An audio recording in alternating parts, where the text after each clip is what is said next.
Have you ever felt like you're standing in your own way? You set a goal, make a plan, and for a moment, you're convinced this time will be different. But then life happens, a distraction here, a temptation there, and before you know it, you're back where you started, wondering if discipline is something you'll ever truly master. That frustration? It's real, and you're not alone. But here's the thing. Discipline isn't about being perfect or forcing yourself to push harder every day. It's about understanding yourself, your strengths, your fears, your habits, and aligning them with what truly matters to you. Marcus Aurelius wrote, "You have power over your mind, not outside events. Realize this, and you will find strength." The Stoics believed that extreme discipline isn't a punishment, it's freedom. It's the ability to act intentionally no matter what chaos surrounds you.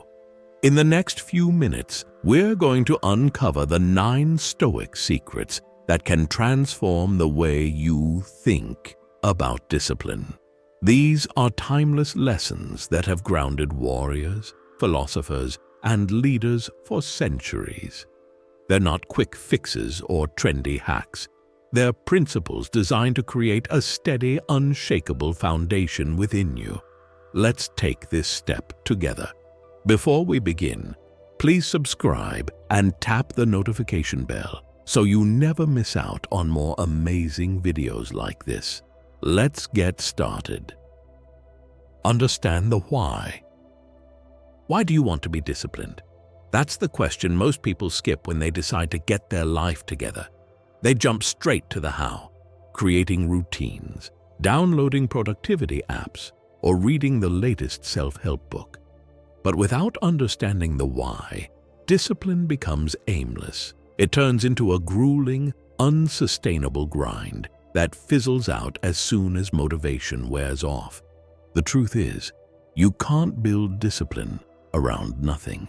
You need a purpose, a reason to keep showing up when the excitement fades. The Stoics called this telos, or your ultimate purpose. Marcus Aurelius didn't sit down to write meditations because it was trendy or because someone told him to. He did it because he believed in living according to his values: courage, wisdom, self-control, and justice. For him, discipline wasn't about checking boxes. It was about becoming the kind of person who could withstand life's storms with grace and strength. Without that deeper connection to purpose, discipline feels hollow, like steering a ship in circles because you don't know where you're going. Think of that ship for a moment. Out on the open ocean, the waves are relentless, the wind unpredictable. A captain without a clear destination would be lost, burning precious time and resources with no end in sight. Now think of your life. If you don't know where you're heading, what truly matters to you, how can you expect to stay disciplined when the waters get rough? This is why understanding your why is the foundation of extreme discipline. It's not enough to say, "I want to be successful," or "I need to lose weight." Those are surface-level goals. Dig deeper. Ask yourself, what does success really mean to me? Why does it matter? Maybe it's about providing security for your family or proving to yourself that you're capable of more. Maybe it's about honoring your health so you can live longer and be there for the people you love. Whatever it is, it needs to resonate deeply. It needs to matter to you more than the discomfort of staying disciplined. I'd like you to try this simple but powerful exercise to get started. Grab a notebook and write down your core values. What principles guide you? What kind of person do you want to be? Then list your long-term goals. Be specific. Instead of get in shape, write, "Run a 10K by the end of the year because it will make me stronger and healthier." Instead of save money, try, "Build an emergency fund to create stability and reduce stress for my family." The more clarity you have, the easier it becomes to align your actions with your purpose. Discipline without purpose is exhausting, but discipline fueled by a clear why, that's unstoppable. When you know what you're working toward and why it matters, every step, even the hard ones, becomes meaningful. That's where the real power lies. Master the art of delayed gratification. The hardest battles are the ones no one sees. They happen in your mind, in the moments when you're faced with a choice. Chase instant pleasure or hold out for something greater. It's tempting to take the easy route, to scroll on your phone instead of working on your goals, to eat the junk food instead of cooking a meal, or to spend money now instead of saving for the future. These small decisions may feel harmless in the moment, but over time, they add up. They either build you into someone strong and disciplined, or keep you stuck in the same frustrating cycle. The Stoics believed that resisting immediate gratification wasn't just an exercise in self-control, it was a path to ataraxia, or inner calm. When you stop chasing fleeting pleasures, you free yourself from their hold. You stop letting external desires dictate your actions, and you gain the mental strength to prioritize what truly matters. Marcus Aurelius wrote, "You have power over your mind, not outside events. Realize this, and you will find strength." This isn't about deprivation or denying yourself joy. It's about choosing long-term fulfillment over short-term satisfaction. Think of discipline like planting a tree. When you plant the seed, there's no immediate reward.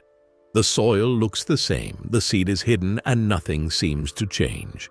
But day by day, as you water it and tend to it, the roots grow stronger. Eventually, the tree breaks through the soil, and over time, it flourishes into something remarkable. Delayed gratification works the same way. You may not see the results right away, but every choice to delay pleasure is like watering the seed of your future success. Practicing delayed gratification doesn't mean you have to overhaul your life overnight. Start small. Try introducing micro delays into your daily routine. For example, the next time you crave a snack, wait 5 minutes before indulging. If you feel the urge to check your phone during work, finish one task first. These small acts of resistance may seem insignificant, but they train your mind to pause, reflect, and prioritize what's important. Over time, this practice becomes a habit, and the habit becomes a lifestyle. You start to realize that the momentary discomfort of waiting is far outweighed by the satisfaction of achieving something meaningful. You begin to trust yourself more, knowing you can endure temporary sacrifices for long-term growth. Discipline isn't about never giving yourself a break or denying joy. It's about learning to wait for what truly matters. It's about understanding that the best things in life often take time to grow. Mastering the art of delayed gratification is hard, but the rewards, they last a lifetime. Embrace discomfort. Discipline doesn't grow in comfort. It thrives in the moments when you willingly step into the hard, the uncertain, and the uncomfortable. We've been conditioned to seek ease, air conditioning on hot days, instant food when we're hungry, distractions at the first sign of boredom. But the truth is that the more you avoid discomfort, the weaker your resilience becomes, and resilience is the backbone of discipline. The Stoics understood this better than most. Seneca, one of Stoicism's greatest thinkers, often practiced voluntary discomfort to prepare his mind and body for life's inevitable challenges. He would eat simple meals, wear rough clothing, and expose himself to situations far beneath his wealth and status. Why?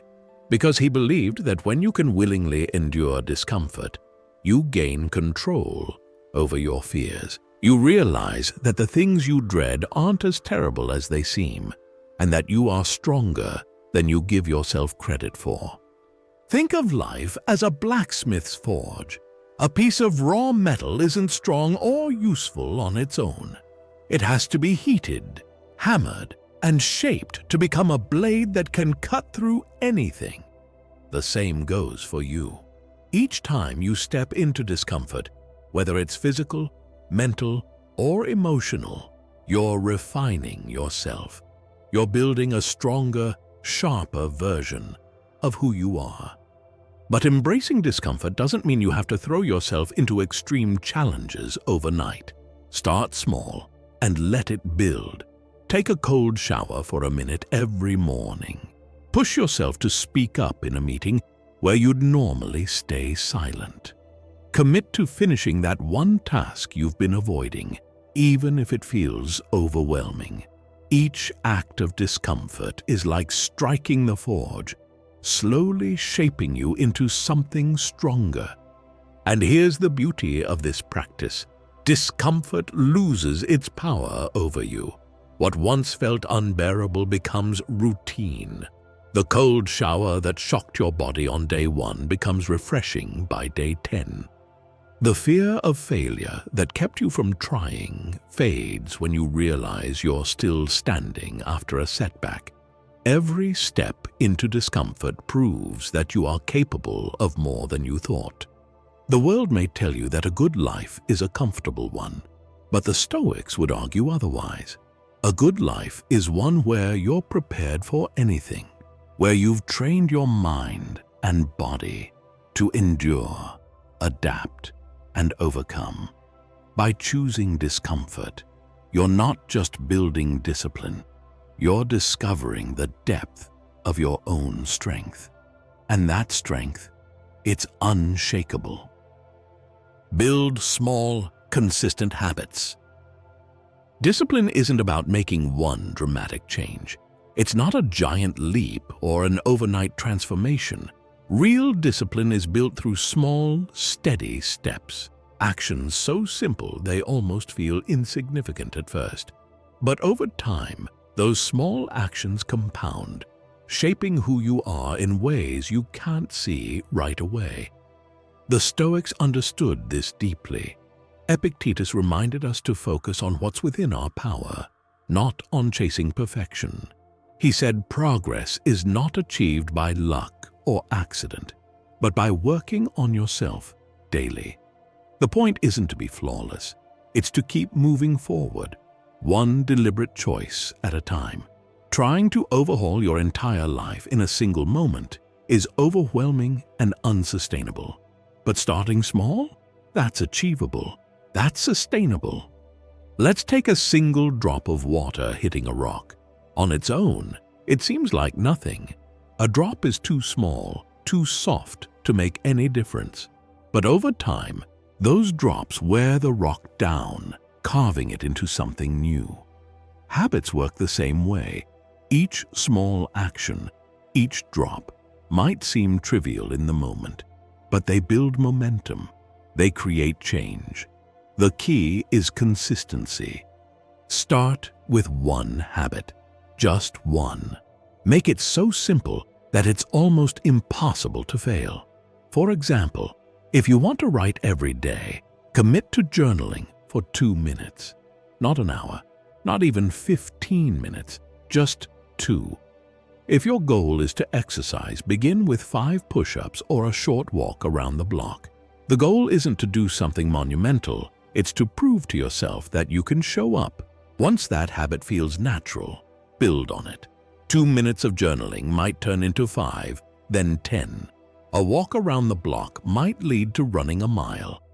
This is how discipline grows, not through grand gestures, but through small, consistent actions that align with your values. And on the days when it feels like your efforts aren't making a difference, remind yourself of the water and the rock. Change is happening, even if you can't see it yet. The Stoics didn't chase perfection, and neither should you. Instead, focus on progress, on doing what's within your power today, no matter how small it seems. Each habit you build is a step toward the person you want to become. And when you string enough of those steps together, you realize just how far you've come. That's the quiet, steady power of discipline. Detach from outcomes. True discipline isn't about what you achieve. It's about the act of showing up again and again, regardless of the results. In a world that constantly measures success by external milestones, like hitting a fitness goal, landing a promotion, or gaining recognition, it's easy to tie your efforts to outcomes. But when you focus solely on results, you hand over your peace of mind to things outside your control. And when those results don't come as quickly as you hoped, frustration, doubt, and burnout take over. The Stoics had a better way. Marcus Aurelius wrote, "You have power over your mind, not outside events. Realize this, and you will find strength." For the Stoics, the process mattered far more than the result.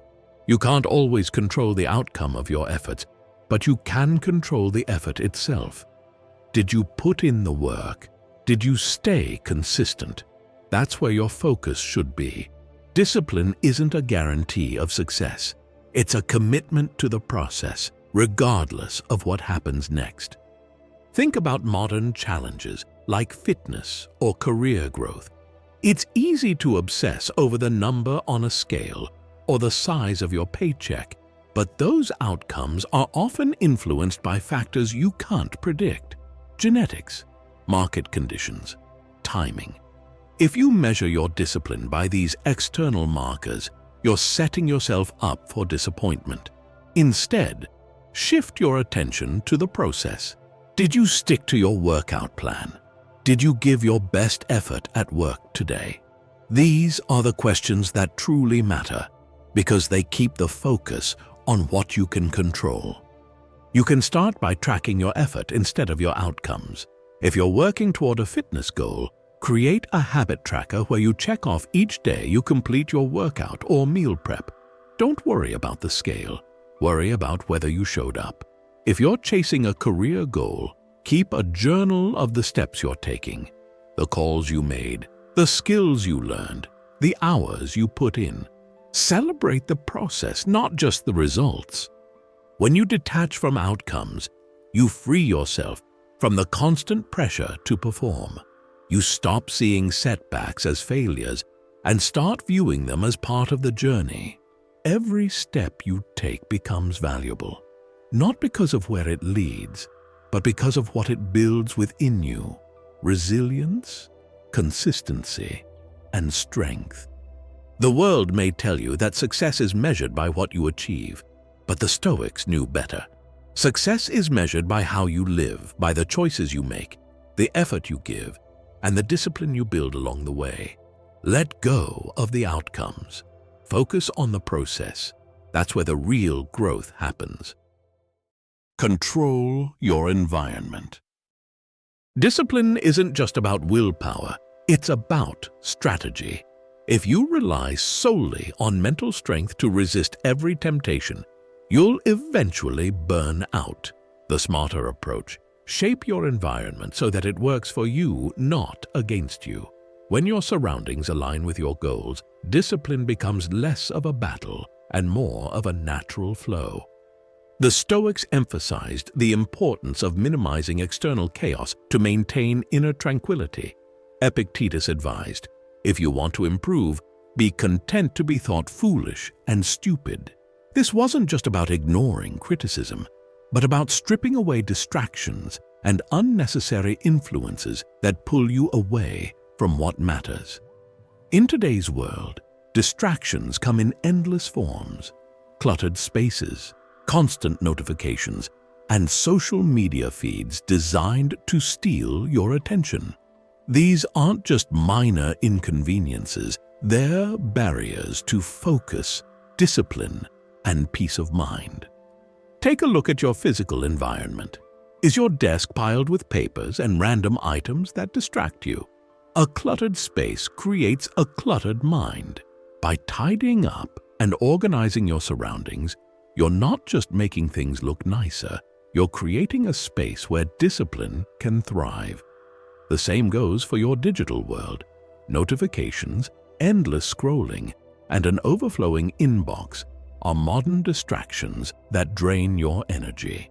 A digital detox, turning off notifications, setting app limits, or dedicating tech-free hours can restore your focus and help you regain control.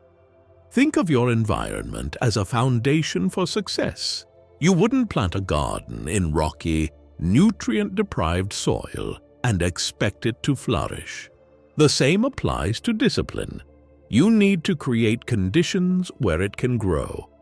That might mean decluttering your workspace, setting up a designated area for focused work, or even rearranging your living space to reflect your goals. Small changes, like keeping your phone in another room during work hours or prepping your gym clothes the night before, can have a massive impact on your ability to stay disciplined. It's also about setting boundaries. If your environment includes people or situations that constantly derail your focus, it's time to reassess. This doesn't mean cutting everyone out of your life, but rather being intentional about who and what you allow into your space. Surround yourself with people who encourage your growth and set firm limits with those who don't. You can't always control the chaos of the world, but you can control what you invite into your personal environment by decluttering, limiting distractions, and setting clear boundaries. You make discipline less of a struggle and more of a habit. As the Stoics taught, tranquility begins within, but it's nurtured by what you choose to surround yourself with. Reflect and reset daily. Discipline isn't something you set and forget.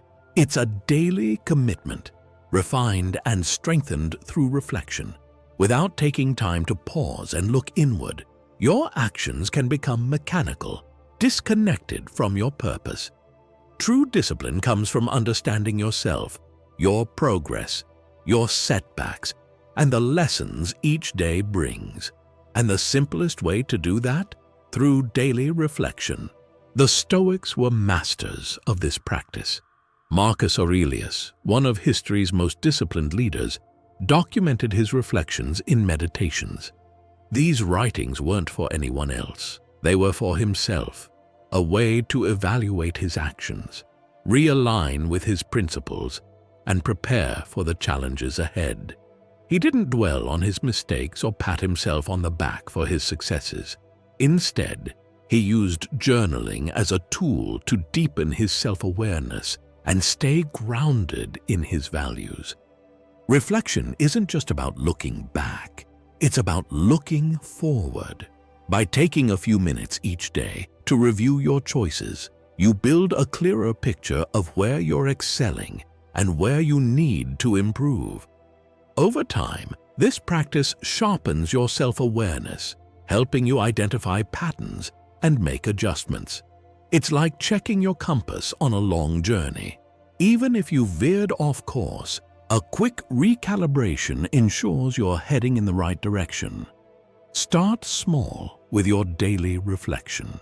Set aside 5 to 10 minutes at the end of each day to sit with your thoughts or write them down. If you're unsure where to begin, use simple prompts. Ask yourself, what did I do well today? What challenges did I face and how did I respond? What can I improve tomorrow? This isn't about perfection, it's about progress. Maybe you stayed focused on your goals today, or maybe distractions got the better of you. Both outcomes are valuable if you learn from them. The act of reflecting allows you to reset with intention and avoid carrying unnecessary baggage into the next day. Discipline isn't just about doing, it's about understanding why you're doing it.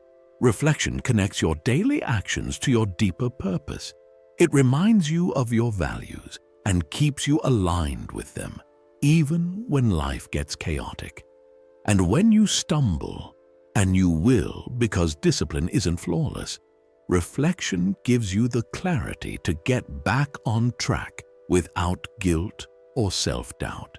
As Marcus Aurelius showed us, Reflection isn't a luxury, it's a necessity. It's where discipline is renewed and strengthened. By taking the time to reflect and reset each day, you're not just maintaining discipline, you're mastering it. So tonight, before you sleep, ask yourself, what did I learn today? Then use that answer to make tomorrow just a little better. Surround yourself with disciplined people. The people you spend your time with have a profound impact on who you become. Discipline isn't developed in isolation. It's cultivated through the influence of others. Whether we realize it or not, the habits, attitudes, and values of those around us shape our own. The old saying, "You are the average of the 5 people you spend the most time with," holds true, especially when it comes to discipline. If you want to strengthen your own discipline, you need to surround yourself with those who embody it. Epictetus, a Stoic philosopher who emphasized the importance of virtue, believed that we should be mindful of who we choose to associate with. He said, "If you wish to be a writer, associate with writers. If you wish to be a philosopher, associate with philosophers." The idea is simple. You become like those you spend time with. If your circle consists of people who lack self-control or who frequently give in to distractions, their habits will seep into yours. On the other hand, when you surround yourself with disciplined, focused individuals, their behaviors, standards, and mindset will naturally influence you in positive ways. Think about your social environment. Are the people in your life helping you stay accountable to your goals? Are they pushing you to be your best self, or are they pulling you away from the discipline you're trying to cultivate? If your friends or colleagues aren't aligned with your values, or if they encourage bad habits, it may be time to reassess your inner circle. Discipline is contagious, and if you want to strengthen yours, you need to be intentional about who you allow into your space. It's not just about cutting out negative influences, it's about actively seeking out people who inspire you to rise. This could mean finding a mentor who embodies the kind of discipline you admire, or joining communities where self-improvement is a priority. For example, if you're focused on fitness, find a workout group or online community that shares your commitment to health. If you're working on personal development, connect with individuals who prioritize growth, consistency, and mental toughness. When you immerse yourself in a community that values discipline, you not only gain inspiration, but also accountability. Being surrounded by others who are striving towards similar goals makes it harder to fall off track. Their commitment to their own journey reinforces your commitment to yours. And when you face challenges or doubts, these disciplined individuals can offer guidance, support, and the occasional push to keep going. Remember, discipline is a practice. It's easier to stay disciplined when you're in an environment that encourages it. So, take a close look at your social circle. Are you surrounded by people who inspire you to be your best? Or are you being influenced by habits that undermine your goals?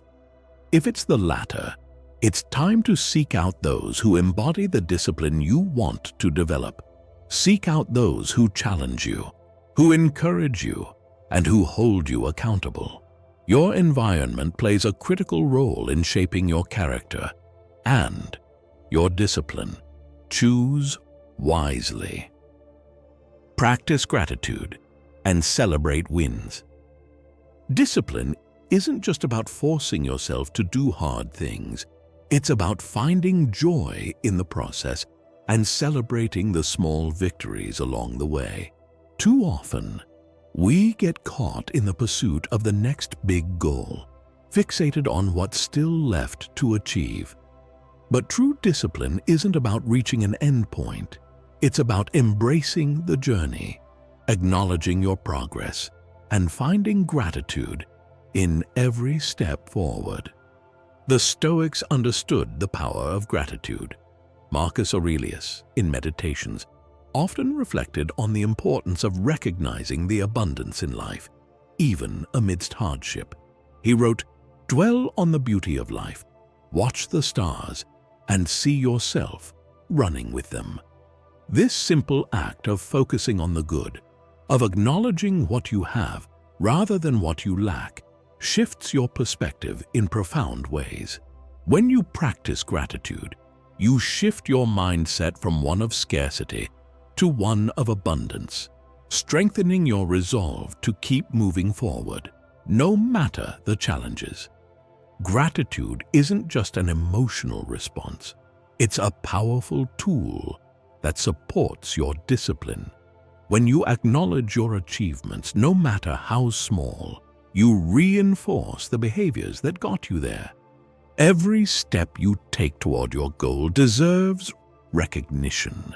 Discipline thrives when you celebrate the effort, not just the result. If you focus only on what you haven't accomplished yet, you risk burnout.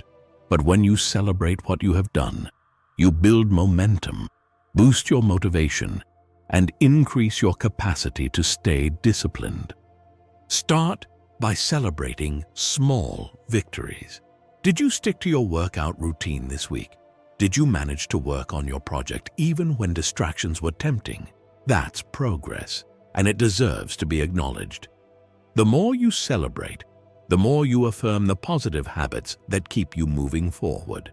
By shifting your focus from what's lacking to what's been achieved, you build a foundation of positive reinforcement that keeps discipline alive and thriving. To make this practice a habit, consider ending your day with gratitude. Take a moment each evening to reflect on 3 things you're grateful for. These don't have to be grand gestures. Sometimes it's as simple as being thankful for a productive day, for a moment of clarity, or even for the lessons learned from a challenge. By closing each day with gratitude, you end on a positive note, shifting your focus away from what you didn't accomplish and towards what you did. Incorporating gratitude into your daily routine isn't just a feel-good practice. It's an essential part of maintaining discipline. It nurtures your spirit, reinforces your commitment to your goals, and reminds you that every small step is part of the bigger picture. So, as you move forward on your journey, take time to appreciate how far you've come. No matter how small the progress seems, celebrate the wins, no matter how minor they feel, because they are the building blocks of your success. Gratitude is the fuel that keeps your discipline strong. As we've explored together, building extreme discipline isn't about forcing yourself to follow a rigid routine. It's about embracing a mindset that supports growth, consistency, and resilience. From understanding your why and mastering delayed gratification to surrounding yourself with disciplined people and practicing gratitude, each of these steps plays a critical role in strengthening your resolve and staying the course. Discipline is a muscle, and just like any muscle, it requires constant care, reflection, and adaptation to grow stronger. If you found this video helpful and empowering, make sure to give it a thumbs up and subscribe to our channel for more insights on personal growth, stoicism, and building a disciplined life. Hit the notification bell so you never miss a new video. Keep going, keep growing, and keep practicing your discipline. It's worth every effort.